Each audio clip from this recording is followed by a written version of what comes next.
I'm Danny Kelly. You guys are the swim team, yeah? Yeah. Why? He's the newbie. Oh. Martin Taylor. I saw you win the under-16s in Geelong. Crushed it, man. Thanks. So what's this fancy school like, mate?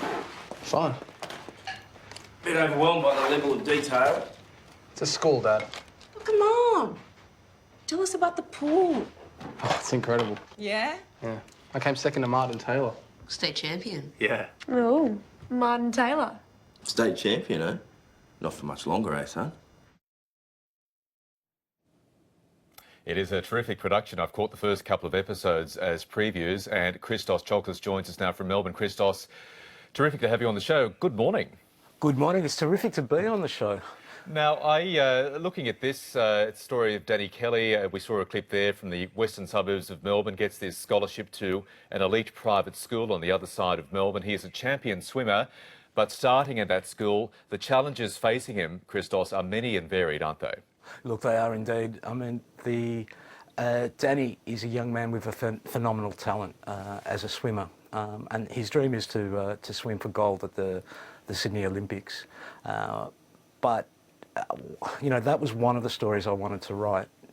Was what is it like to be such a young person and have such a discipline and such a fierce desire and a goal, very, very different to the kind of young man I was. But the other story I wanted to write was about success and failure and kind of the pressures I think young people face these days, and that's another very, very different world to the one I grew up in, and to write a book about class. Let's pick up on those threads, starting with that fierce drive, and it's absolutely fierce. Danny has got this this aggression behind him to be the best swimmer in his school and possibly his country, and also parallels with the slap as well. You focus very closely on the issue of male rage, male anger, and that is very much a dominant theme in this book and this adaptation as well. Look, I mean, my relationship to all those things is both personal and also, in a sense, political. I understand that rage. I understood it as a young boy, thinking that I didn't belong in the body I was born in the sense that, you know, I was struggling with my sexuality. I was struggling with ways to be male. I am very, very conscious of how dangerous that rage can be. And I mean, I think one of the things that you learn as an adult is how to control that rage when you're a male. Where I was really, really lucky is that I had a great role model in my father and my parents. I've heard you speak about him in the past. He was a very gentle man, your dad, growing up, providing a role model for you. Yeah, look, I think that notion of the role model, of the masculine role model, is really important. That's probably something that that concerns me.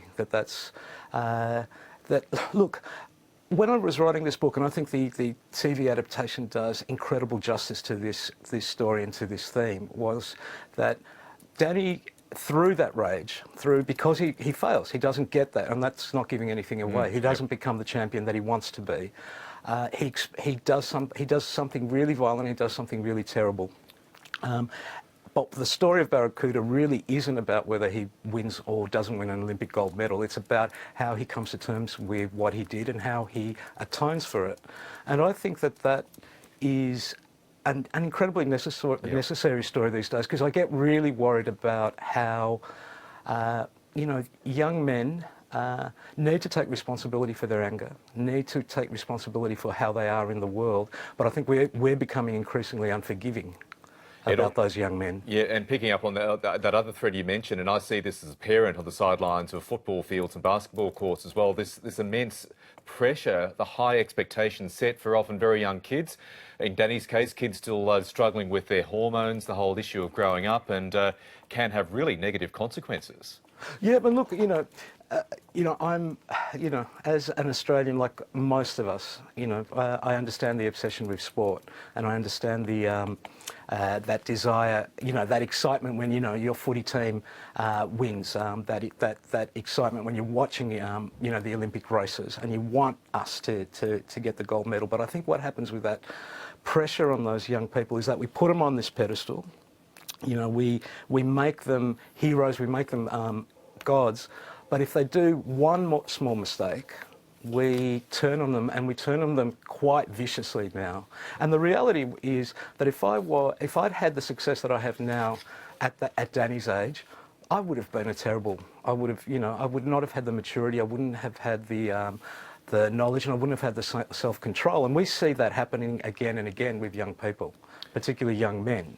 And one thing that has changed in this world, Michael, is the ubiquity of social media. Yes. And that tearing down of people happens so quickly now and happens so immediately. And I don't, you know, that really worries me. And if you don't have the resilience, you're in all sorts of trouble. Now, our time is short. You mentioned you're happy with the adaptation. It was in very capable hands. So excited about Bob Connolly was the director, and he has done some fantastic work, particularly those meticulously shot scenes of Danny and his mates swimming in the pool. Look, they're exquisite. I think one of the things that, you know, I watched the episode 3 and 4 on Friday night, and last Friday night, and my partner just turned to me and went, "My God, they've honoured you," and that's absolutely true. And I think one of the things that really I love about the TV adaptation, it's like a long-form movie, and because Robert directed all 4 episodes, it has a real visual elegance and strength. And I've got to say, Michael, talking about family, the other thing I love about is all the actors who play Danny's family, and Elias who plays Danny.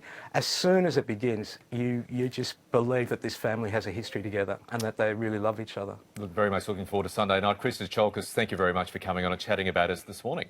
Absolute pleasure. And Barracuda premieres this Sunday at 8:40 p.m. on ABC TV. And don't forget, you can catch it along with a lot of other terrific ABC content on iview.